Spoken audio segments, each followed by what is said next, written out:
ओम श्री गणेशाय नमः। ब्रह्मा जी कहते हैं, नारद, वह आकाशवाणी सुनकर सब देवता भयभीत तथा दुखी हो गई। उनके मुख से कोई बात नहीं निकली। वे इस तरह खड़े या बैठे रह गए मानो उन पर विशेष मोह छा गया हो। भृगु के मंत्र बल से भाग जाने के कारण जो वीर शिवगण नष्ट होने से बच गए थे, वे भगवान शिव की शरण में गए। उन सब ने भगवान रुद्र को अच्छी तरह सादर प्रणाम करके वहाँ यज्ञ में जो कुछ हुआ था वह सारी घटना उनसे बता दी।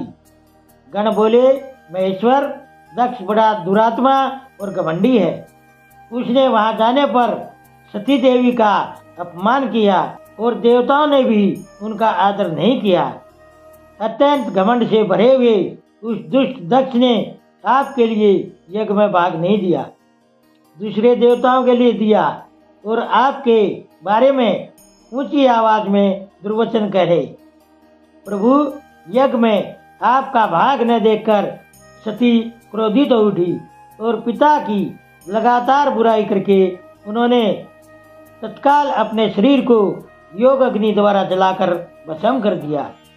यह देख 10,000 से अधिक पार्षद शर्म के मारे शस्त्रों द्वारा अपने ही अंगों को काट काट कर वहां मर गए। शेष हम लोग दक्ष पर क्रोधित हो उठे और सबको भय पहुंचाते हुए तेज गति से उस यज्ञ का नाश करने को उतावले हो गए। परंतु विरोधी भृगु ने अपने प्रभाव से हमें अपमानित किया। हम उनके मंत्र बल का सामना नहीं कर सके। प्रभु, वे ही हम लोग आज आपकी शरण में आए हैं। दयालु, वहाँ प्राप्त हुए भय से आप हमें बचाइए, निर्भय कीजिए। महाप्रभु, उस यज्ञ में दक्ष आदि सभी दुष्टों ने घमंड में आकर आपका अपमान किया है। कल्याण करने वाले शिव, इस प्रकार हमने अपना सती देवी का और दक्ष आदि का सारा हाल कह सुना है। अब आपकी जैसी इच्छा हो वैसा करें। ब्रह्मा जी कहते हैं, नारद, अपने पार्षदों की यह बात सुनकर भगवान शिव ने वहाँ की सारी घटना जानने के लिए जल्दी ही तुमको याद किया। देवर्षि, तुम दिव्य दृष्टि से संपन्न हो, अतः भगवान के याद करने पर तुम तुरंत वहाँ पहुँच गए और शंकर जी को प्रणाम करके खड़े हो गए। स्वामी शिव ने तुम्हारी प्रशंसा करके तुमसे दक्ष यज्ञ में गई हुई सती का समाचार तथा दूसरी घटना को पूछा। शंभु के पूछने पर शिव में मन लगाए रखने वाले तुमने जल्दी ही वह सारा हाल कह सुनाया जो दक्ष यज्ञ में घटित हुआ था।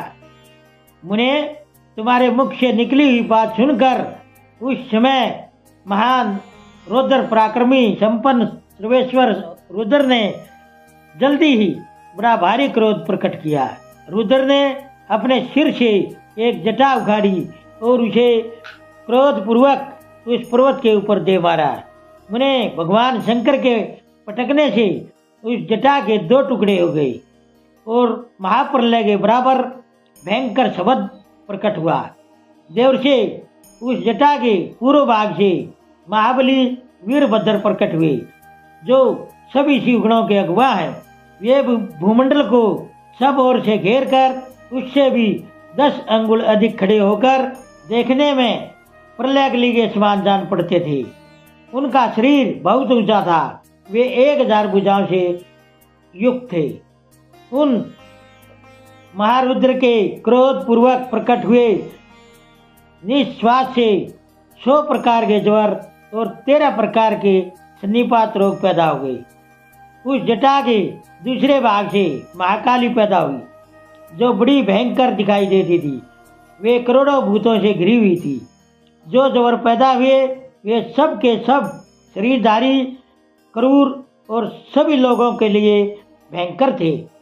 वे अपने तेज से प्रज्वलित हो सब और दाह उत्पन्न करते हुए प्रतीत होते थे। वीरभद्र बातचीत करने में बड़े कुशल थे। उन्होंने दोनों हाथ जोड़कर परमेश्वर शिव को प्रणाम करके कहा। वीरभद्र बोले, महारुद्र, सोम, सूर्य और अग्नि को 3 नेत्रों के रूप में धारण करने वाले प्रभु, जल्दी आज्ञा दीजिए, मुझे इस समय कौन सा कार्य करना होगा। ईशान, क्या मुझे आधे ही क्षण में सारे समुद्रों को सुखा देना है या इतने ही समय में सभी पर्वतों को पीस डालना है। प्रभु, मैं एक ही क्षण में ब्रह्मांड को भस्म कर डालूं या सभी देवताओं और मुनीश्वरों को जलाकर राख कर दूं। शंकर, क्या मैं सभी लोगों को उलट पलट दूं या सभी प्राणियों का विनाश कर डालूं। महेश्वर, आपकी कृपा से कहीं कोई भी ऐसा कार्य नहीं है जिसे मैं न कर सकूं। पराक्रम के द्वारा मेरी समानता करने वाला वीर न पहले कभी हुआ है और न आगे होगा। शंकर, आप किसी तिनके को भेज दें तो वह भी बिना किसी रुकावट के अक्षर भर में बड़े से बड़ा कार्य सिद्ध कर सकता है, इसमें कोई संशय नहीं है।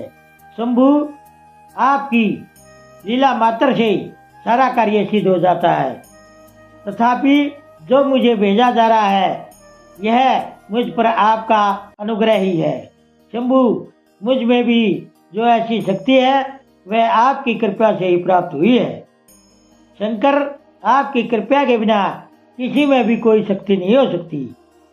वास्तव में आपकी आज्ञा के बिना कोई तिनके आदि को भी लाने में समर्थ नहीं है, यह निस्संदेह कहा जा सकता है।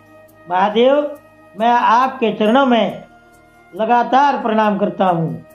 आप अपने कार्य की सिद्धि के लिए आज मुझे जल्दी भेजिए। शंभु, मेरे दाहिने अंग लगातार फड़क रहे हैं, इससे प्रतीत होता है कि मेरी विजय जरूर होगी, अतः प्रभु मुझे भेजिए। शंकर, आज मुझे कोई विशेष खुशी का अनुभव हो रहा है और मेरा चित्त आपके चरण कमल में लगा हुआ है, अतः पग पग पर मेरे लिए शुभ परिणाम का विस्तार होगा। शंभु, आप शुभ के आधार हैं, जिसकी आप में भक्ति है उसी को सदा विजय प्राप्त होती है और उसी का दिनों दिन शुभ होता है। ब्रह्मा जी कहते हैं, नारद, उसकी यह बात सुनकर भगवान शिव बहुत संतुष्ट हुए और वीरभद्र तुम्हारी जय हो, ऐसा आशीर्वाद देकर वे बोले। महेश्वर ने कहा, मेरे पार्षदों में श्रेष्ठ वीरभद्र, ब्रह्मा जी का पुत्र दक्ष बड़ा दुष्ट है, उस मूर्ख को बड़ा घमंड हो गया है, अतः इन दिनों वह मेरा विरोध करने लगा है। दक्ष, इस समय एक यज्ञ करने के लिए वह उतावला है, तुम परिवार सहित उस यज्ञ को भस्म करके फिर जल्दी मेरे स्थान पर लौट आओ। यदि देवता, गंधर्व, यक्ष अथवा अन्य कोई तुम्हारा सामना करने के लिए तैयार हो तो उन्हें भी आज ही जल्दी और अचानक भस्म कर डालना।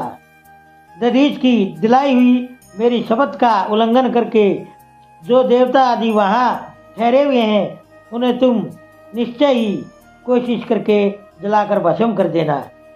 जो मेरी शपथ का उल्लंघन करके घमंडी हो वहाँ ठहरे हुए हैं वे सब के सब मेरे द्रोही हैं, अतः उन्हें अग्निमयी माया से जला डालना।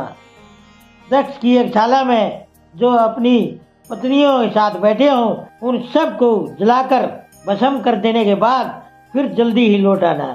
तुम्हारे वहाँ जाने पर विश्वदेव आदि देवगण भी यदि सामने आ तुम्हारी से आदर स्तुति करें तो भी तुमने जल्दी आग की ज्वाला से जलाकर ही छोड़ना।